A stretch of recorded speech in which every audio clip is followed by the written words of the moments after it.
Welcome back, everyone. How are you? How is this Lenten journey going for you?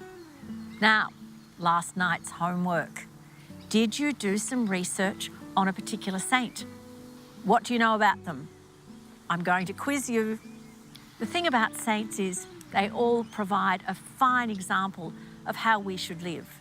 They served God by putting their efforts and their energy and their enthusiasm and their lives towards those most in need. Today's gospel reading is about a vast gulf between the rich and the poor. It's a story of Lazarus and the very rich man. Now, poor old Lazarus, he was covered in scabs and sores, and his life was miserable, and all he had to eat was scraps from the rich man's table. The rich man feasted wildly and had his belly full, while Lazarus starved. And even the dogs licked his scars and his wounds.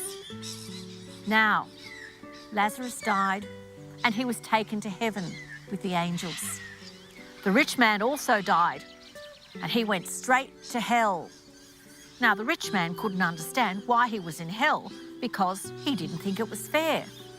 But then Abraham spoke to him and said, "During your life, you did not do the right thing.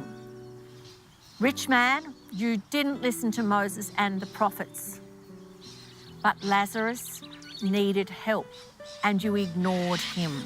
So Lazarus went to heaven and the rich man went deservedly to hell. He didn't understand why, but all his life he had not cared one bit for Lazarus who was at his table. Even the dogs ate better than Lazarus did. So Abraham said to the wealthy man, "You did not listen to Moses, you did not listen to the prophets, you are not going to heaven, you stay in hell." Whereas Lazarus remained with the angels.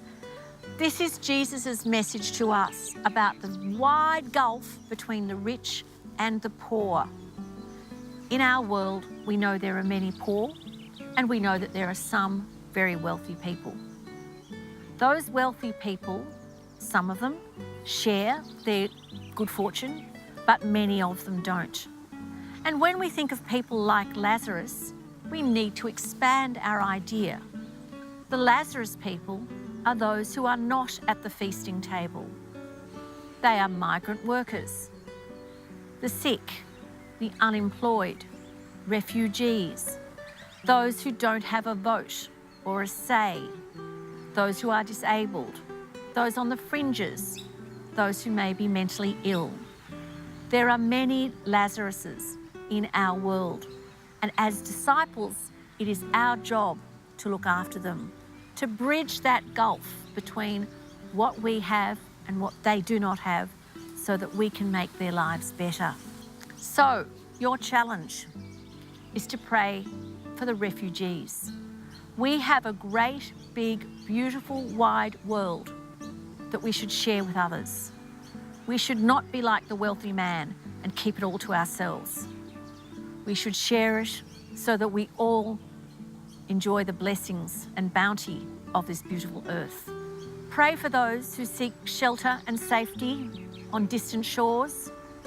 They are seeking homes to raise their family and their loved ones. Remember, Jesus too was a refugee. So let us pray for refugees all around the world. I'll see you next time.